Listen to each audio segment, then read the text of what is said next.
Thought Bubble Audio.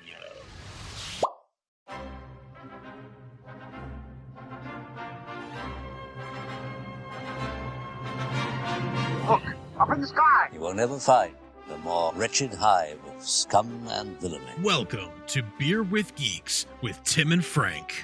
Who are you? I'm Batman. I am Iron Man. Your friendly neighborhood Spider-Man. Hi, Christopher. I'm Nero. My name is Inigo Montoya. You're a wizard, Harry. A couple of guys with a couple of beers and a whole lot of pop culture nostalgia. Make it so, number one. Ladies and gentlemen, the Beatles. I named the dog Indiana. Life finds a way. I am serious. And don't call me Shirley. Now sit back and crack open a cold one, because it's time for Beer with Geeks. It comes in paints. Shaken, not stirred. Great Scott! I was way off. I knew it started with an S, though. Hi, and welcome to Beer with Geeks, where two geeks geek out with beer. I'm Tim, and with me, as always, is my man who really can't decide what he likes more, Superman or Batman. It's Frank. How are you today? That's the one thing I don't have a lot of difficulty deciding, actually. Yeah, it's true, though. Actually, Yeah, you really... it's really not yes. I have. It is option C. It's option C. It's Plastic Man, obviously. Yeah, obviously. I knew. Yeah. Everyone knew that. Hi, buddy. How's it going? It's going well. It's going well. How about yourself? Pretty good. Cannot complain. That's good. Hey, I see you're. That's not a beer. It is not a beer, Frank. It is a glass of red wine because I had, honestly, it was kind of a stressful last couple of hours. And so I was like, beer's not going to mellow me the way that the wine is going to mellow me. It wasn't a bad stressful hours. I just had, when you talk to a lot of people all at once and like for different things, it's not even the same thing. You're just like, okay, I'm doing this and I'm doing this and I'm doing this. And then like 3 hours go by and you're like, I'm tired. And I have to podcast later. Oh boy, I do say, yeah, you're describing everything. Yeah. Every time I have every time I talk to anybody. Yeah. Sure do. So today is a red wine day. Do you prefer red or white? Ooh, I do prefer red. Red. Yeah, I like red. Do you know what kind you've got there? Do you know if it's like I have the bottle with me because I'm a lush, Frank. No. You want to have easy access to refills? I get you. Yeah, no. I am drinking a Gnarly head, I'm drinking a Pinot Noir. It's California, 2018. I'll read the back of the bottle if you've ever heard of Gnarly head. Gnarly vines aren't pretty. The twisted grapevines that give our wine its big, bold flavors have struggled and survived by digging deep. That's where the good stuff is, at the edge of what's possible. Ooh. Our Pinot Noir grapes come fully loaded right off the vine with lush, incredible flavors of red cherries and ripe berries. Add hints of toasty oak and peppery spice, and you have a Pinot that can take on everything that's grilled salmon to Hoisin chicken to double-cut pork chops. Pinot Noir. Yes! Oh, well done. Nice. That sounds delightful. It is. I really like Gnarly Head. They make a good wine, and I'll be honest, I don't know wine the way that I know beer. Sure. Or, it is not something that I like. It's more like, okay, let it breathe. Okay, that was good. I don't know what I drank, but it was good. I know like which ones I like, which ones, make my teeth hurt, which ones don't, whatever. All these things. So, but Gnarly Head is good. Like normally now I know that one's good. I know that I like it. I'm going to take some. So it's good. I prefer white though. I prefer white chowder and I prefer white wine. Yeah. Okay. Interesting. Huh. Actually, you're from New York. Do you prefer red Manhattan clam chowder to New England clam chowder? I don't actually. I do prefer New England clam chowder. That's the good answer. Yeah, but that comes with a big caveat, which is I don't eat very much chowder at all. That's fine. That's up to you. I mean, that's fine. I mean, that's basically my number one food. I go out to dinner, I get a cup of chowder. That's what I do. Regardless of the season, regardless of the meal, they're at, if it's on the menu, I'm ordering a cup of clam exactly. chowder. That time you walked into a Mexican restaurant and asked for chowder was real embarrassing, but that was. I know. No, he never did that. Chowder. Yeah. He never did that. Yeah. Say it, Frenchie. Chowder. Say it, Frenchie. Yeah. Well, that sounds delightful. That sounds like a delightful Pinot Noir you've got there. And I may need to switch over myself at some point. But tonight I am drinking a German Pilsner from Aslin Beer Company. Not Aslan, Aslin. This is one that I was not familiar with these guys. They are out of Alexandria, Virginia. Picked it up at a local beer store, just perusing and seeing what variety they had. This is a real, as much as it's a German Pilsner, they tend to be light. It's 5.4% ABV, but it is, so the way they describe it is hop accentuated German Pilsner with light lemon, pale honey sweetness, and a crisp toasted bread graham cracker like malt character to add balance. Graham cracker, and really? I kind of get that. In fact, there's kind of the graham cracker flavor kind of threw me a little bit, because I was like, this almost has like a Belgian malt to it, like Belgian beers, and like they have that very characteristic, very strong like nasal note that is almost this malty and almost graham cracker like. And when I first got the first whiff of that, I was sort of like, why does this taste like a Belgian if it's a Pilsner? But it's really nice. It's really nice. It's very balanced. It's very, drinkable. I like it. I'm really enjoying it. So that's what I'm drinking tonight. You really sold me on that one. I want to find that one, see if I can get that around here. That's it. That sounds, the graham cracker is really what got me. But I like a good Pilsner like a lot. This is a nice one. This is a nice one. Can's cool. I like the geometric patterns, but they're kind of the more earth tone colors of the geometric patterns. Right. It's kind of like the subdued 80s. Yes. Yeah, it's like 80s, but make it a little boring. Yeah, that's right. Yeah.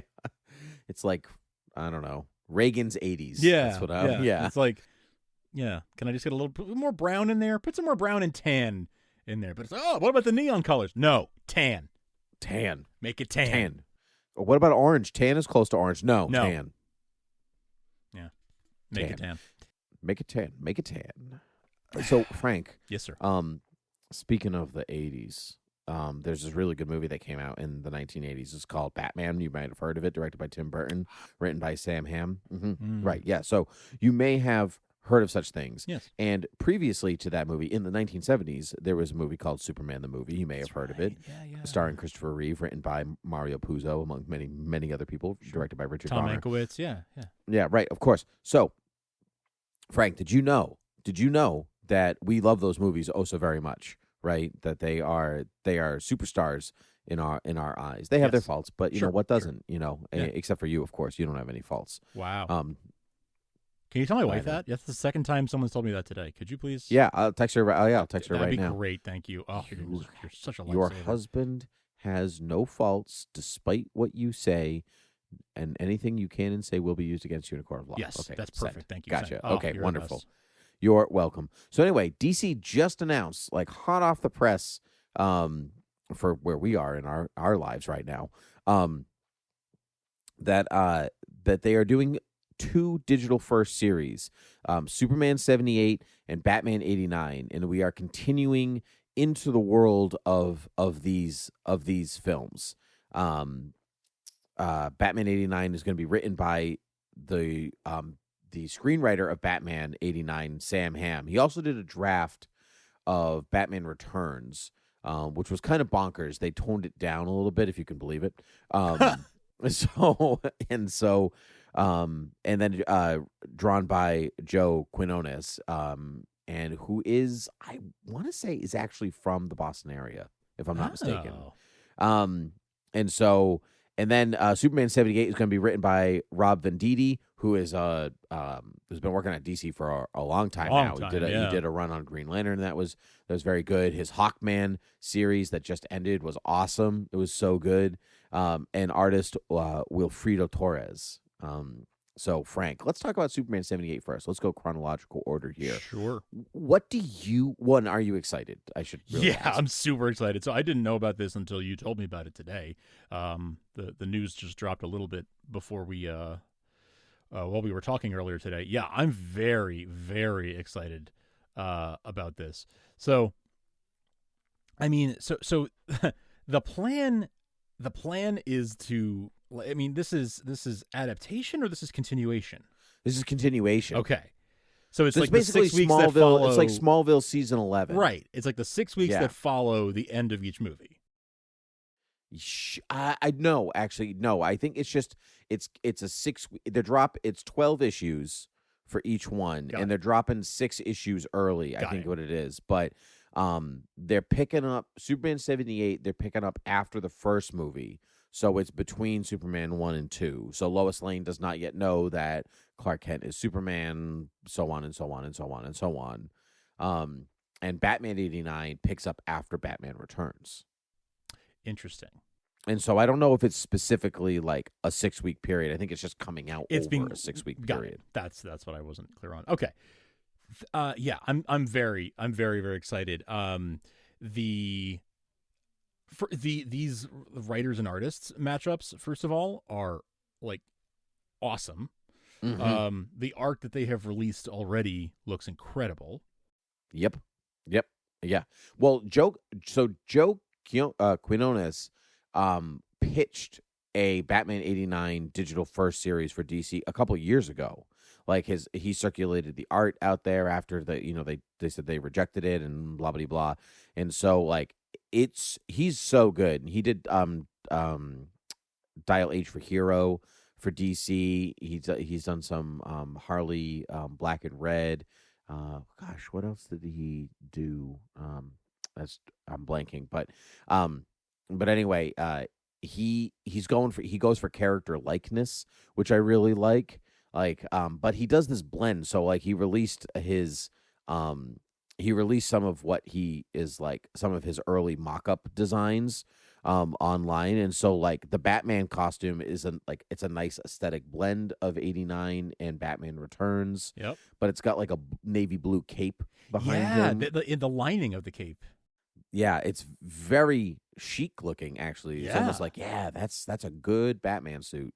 That's really solid. And then but he's a fan because like his Bruce Wayne like Batman wears an undersuit underneath the bat suit, and that's from a Kenner toy from Batman Returns. Okay. It's almost like, like a Mandalorian is like, hey, it's the Kenner toy. Like we put that gun in, or we put that chip in, and blah blah blah. He's kind of doing that, where it was a quick change armor Batman. I had it as a kid. I look at him like I recognize that. He's basically wearing a turtleneck, and it's just got lines and it's like leggings and a turtleneck. But I thought that was super fun. And his Bruce Wayne is based on Michael Keaton's, clearly Michael Keaton, but it's also Batman the Animated Series with the brown and the yellow, which I really love. And he's got graying temples, and so you're like, okay, so Batman's already going to be a little bit on the older side. Yeah. In this series, we have Michael Goff back as Alfred, but he gave him a mustache. Harvey Bullock is going to be in it. Who was in? I think Harvey Bullock was actually in Batman 89, and they took him out. And he basically became Detective Eckhart. That Jack Napier kills. Eckhart, think about the future. Boom. So we have Harvey Bullock back, and then Pat Hingle as Commissioner Gordon. His likeness is back. Yeah. And which is exciting because Pat Hingle Commissioner Gordon does not do much of anything in those movies. True. He's like, oh, thanks for saving the day, Batman. Yeah, okay. Yeah. Good to see you too, Commissioner. Good job. So I'm excited for them to explore this world, and I know they're bringing in. The description says they're bringing in Robin, and Selena Kyle's coming back as Catwoman, so we're gonna get a Michelle Pfeiffer on the page. Yeah, that's right. All that. So I'm excited. I love the Burton Batman take, so I'm excited to see this. I'm so excited to see this again. We're probably gonna get Billy D. Williams as Two-Face at some point. Oh gosh, I didn't even think about that. That's so yes. That's right, because awesome. it was in his contract. He was supposed to play Two-Face, and they bought him out of his contract to cast Tommy Lee Jones for Batman Forever instead. Because Batman Forever is supposed to be a soft reboot. It's it's a different Batman. So we're just kind of not acknowledging anything that came before and moving forward. Because Batman and Batman Returns, they acknowledge each other, as contemporaries, through Vicky Vale. So maybe we'll see Vicky Vale again, actually. So maybe we'll see Alexander Knox. Yes, please. Again. Yes, please. Need more Knox in my life. So I'm pumped. I've been waiting for this for so long.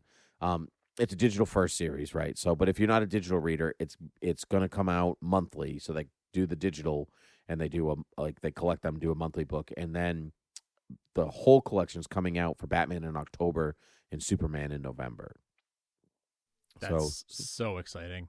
I know. So it's not that long to wait. Is there anything that before we get to Superman? I know we said we were doing Superman first. We somehow landed on Batman. It's fine. We're good. Yeah. Is there anything that you'd want to see in the book that like do you want to see Jack Nicholson's Joker return in the book? Do you want to see what Burton's like Mr. Freeze would look like?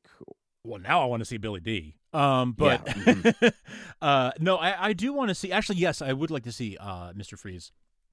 Only because I feel like we were cheated out of a Tim Burton Mr. Freeze in the films, in the real world.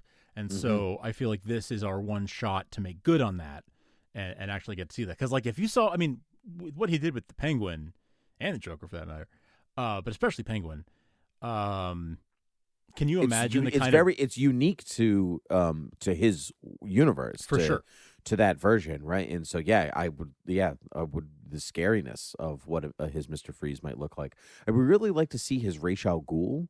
Like, what does that look like? What does Tim Burton's Ra's al Ghul look like? Yeah, his Bane. Yes, I would love. Yeah, what is like? I would love to see some of those things. Even like, what does the Tim Burton Harley look like? Yeah, what does the Tim Burton Scarecrow look like? And what and how do like that's maybe like Scarecrow because that's probably the one that like fits his aesthetic, quite well. So. Yeah, I'm excited. There's a lot of cool villains out. Batman's got a lot of good rogues gallery, so I'm pumped. I'm pumped. Yeah. I like from the moment you told me about this just a few hours ago. From the moment the news dropped, I've been really, really excited about it because what a cool. I mean, you said it yourself. It's like Smallville season 11, and one of the fun things about that digital first series for folks who haven't read it is just that it was exactly what a fan of that show would have wanted. Like, okay, well, we can pull in any character we want. We can pull in we can do any story we want. There's no budget constraints around effects or anything like that. We can just tell the story using the and obviously that's the situation with all comics, right? But the fact that it's based on a screen first property that people love, and now you get to sort of fantasize and have these stories told in that same universe, but without the limitations. And that's right. With like endless imagination. That's right. That's a really a good point that like you get to pull in anything that you want. That was the fun of Smallville season 11. That I was like, I really want Superman, like this Tom Welling Superman to meet Batman. So like, oh my goodness, he gave it to me, and it was great. Exactly. Like you got to see the Justice League, you got to see the budget that that television wouldn't allow. Yeah, and so now in some ways you're going to get to see even just something as silly as Batman move the way that he should, that the suit wouldn't allow. That's right. Yeah. He's not going to have those constraints of not being able to turn his head. Like stuff like that. Exactly. Is going to be, but although, let me look closely at this suit because I wonder if they'll try to be true to. I mean, it looks like he shouldn't be able to move his head, but I wonder if they'll. I wonder if they will, just as a nod to the film, if there'll be some kind of a either he can't really move his head and they make a point of like having him turn his whole body, or I would love like some kind of a little throwaway line, a little throwaway joke about something like, oh, I really got to work on the neck on these things or something, something like I would love. I do. I mean that they did that in Nolan did that in The Dark Knight, right? Where Bruce brings him the blueprints for Lucius Fox, the blueprints for the new suit. And he's like, you want to be able to turn your head, would make backing out of the driveway easier. Yeah, that's like right. That. I love that. Yeah, like something as simple as like, oh, you want your neck? Oh, I'm sorry. I'm sorry. Rich boy wants his neck to turn. Okay. Oh, heavens above, no. So I'm so pumped for Batman.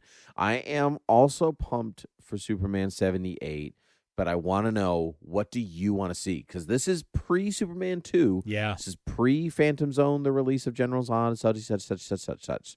So what am I looking at? What am I going to watch? I mean, what am I going to read? What you're going to read whatever you want, but I really want to see. I've always thought it would be cool to see either a. I feel like Brainiac might be pushing it, but it's one that I've always been like, what would that look like? What would Richard Donner's Brainiac have looked like? I don't know. You could cast Christopher Walken. Like technically, he was around. Like you could go in that direction. But I agree. What does Superman 78's Brainiac look like? What does Superman 78's Doomsday look like? Ooh, yeah. I feel like what would have been more likely to see if in a Richard Donner universe would have been like the Trickster or somebody, you know what I mean? Like that's so lame, but you're so right though. I mean, really. No, you're right. You're right. Because like all the even the Kryptonian villains were just wearing like baggy suits. You know what I mean? Like there was no like alien. They were aliens, but there was no like creatures. No, you're right. They're humanoid, they're right? Humanoid, right? All the way through to Superman 4. Honestly, like there is never any creature looking like every villain. Not true. No, not true. Nope, not true. End of Superman 3. Terrifying computer lady. Yeah, like that. That's a creature. Yeah, but what? So they made her wear a box and like pulled her hair straight. Like what? No, you're right. It was like horrifying. Yeah, well, yes, especially for a child. Oh gosh, for a child, yeah. No, I'm not scared of it now. I don't know what you're talking about. But you are right that that it's mostly humanoid and it's I mean, like Nuclear Man is like, oh, he's got long nails. Ooh, he's got a mullet. Exactly. Ooh. Like so what? Yeah. So you're right. I want to see Richard Donner's whatever. I want to see Richard Donner's Mongol. Or there you go. Richard Donner's Metallo. Metallo is a good one. Mongol is a good one. Darkseid would be interesting. Yes. Because Darkseid is one they could have pulled off, not all that terribly difficultly. Yeah, like that's I want to see something because the art style for this for these for Superman is also very real to very true to screen. Their likenesses are there. His Margot Kidder likeness is actually awesome. It's amazing. Yeah, I agree. I think actually, so I'm looking at his art for Superman. It actually is Clark Kent. There's the art the prelim art that he released, the top right panel. I assume you're going to put this in the show notes. I am. Yeah, I actually looks like Brandon Routh to me. Oh, I see that. I do see that. Yeah, it does. Yep. Yeah, it does look. It looks more like Brandon Routh than it does Christopher Reeve. You're right. It's fantastic. It's fantastic. Yeah. Beautiful work. So, I'm seeing that style. I'm like, well, it needs to look, and the same thing goes for Batman. But like, everything needs to look like it fits, right? So I wouldn't want to see like a Brainiac wouldn't fit. But a Trickster would, and maybe a Darkseid would, depending on how they did it. I could see that working. Yeah. No, those are good. I mean, it depends on the version. Like Brainiac that we know, like Brainiac, like in a husk, in a shell, like in a floaty thing. But he's also a robot. Maybe he's a this. Maybe he's like, but like 70s Brainiac was a guy in a polo shirt. So like. Yeah. That one would work. You could, and also like the Brainiac that we saw on Krypton, on the show Krypton, who was sort of humanoid looking. You could pull off something akin to that with more of a 70s aesthetic. I agree. Actually, speaking of the aesthetic, though, I in the making things look, I forgot that the Batman one did some villain. They did some villain sketch ups. I don't know if you saw that too. Like the Joker. There's like a Joker gang. As opposed to like kind of like Batman Beyond the Jokers. Sure. But one of them, the one on the far left, looks like the mutants from Dark Knight Returns, but with Joker makeup. They've got the glasses. The guy in the middle is actually Prince from his music video. And then the All This in Brains and All This in Brains 2 I think are the Harley Quinn granddaughters from Batman Beyond Return of the Joker. Okay. Yeah, but nice. All This in Brains 2 is also a shirt that All This in Brains is also a shirt that was worn by one of the newscasters in Dark Knight Returns. So like those are all eggs. So many Right. Easters. And I look forward to both of those being this way. But here's my real question for you, Frank. We know that Michael Keaton is in the Flash movie. Mm-hmm. And now this series is coming out. Mm-hmm. What about Superman? Interesting. Do you think there's a Brandon Routh, something happening somewhere along the way? Some maybe time? I would hope so. I think I think it's more likely there's no that the Christopher Reeve Superman either isn't there or there's a very subtle nod, like maybe just his chest, or worst case scenario, they do a Tarkin on him and they resurrect Christopher Reeve, which I'm not sure I want to see. No, but technically speaking, Brandon Routh Superman is the Christopher Reeve Superman, right? In a parallel path. You know, Superman 1, 2, Superman Returns, Crisis on Infinite Earths, right? Like it follows that trajectory. Right? I'm not sure if that's if the Brandon Routh Superman we saw in Crisis is the Superman Returns Superman necessarily. I kind of assumed that it was, because he's not really the Kingdom Come Superman. No, he's not. He's not. He just happens to wear a similar suit. But that's right. No, but I didn't. I mean, it's been a year now since I've seen it, but I don't remember feeling like that was like, oh, that is after the events of Superman Returns, this is where he went. I feel like I got the impression that it was like he looks the same, but like the farm also looks the same on different Earths. You know what I mean? Like different. That's true. Yeah, people that's a have good doubles point. on different Earths. That's true. That's what I remember walking away thinking. But again, it's been a year since I've watched it, so you might be right. Maybe it's. I mean, purposely vague. It could be interpretation. That I too, walked yeah. away going like I feel like I resolved some lingering plot threads from that story. I mean, certainly feelings were resolved for me, where it felt like I got to watch Brandon Routh like go off and be Superman. Like, and I would watch the hell out of any kind of incarnation. Like, there were internet rumors, at least, of a Brandon Routh HBO Max series as Superman following that appearance in Crisis. You know, I would watch the hell out of that, even though it doesn't sound like there was anything actually came of that, if there was any truth to it. I don't necessarily know if anything's come of it yet. Yeah, that would be. I mean? See, that would be great. If it's just that it hasn't happened yet, but it's going to happen, I would be thrilled about that. So anyway, I would love to see a Brandon Routh appearance, you know, in the film canon, sort of saying like officially that he, you know, that they're not burying his outing as Superman, because I thought he was fantastic in Superman Returns and in Crisis for that matter. So I would love that. Will they do it? That's a great question. I mean, I love that the fact that Michael Keaton is going to be there bodes really well for something like that. Say that much. It does. And so, I mean, since the AT&T acquisition of WB, there's been a lot more company synergy. Yes.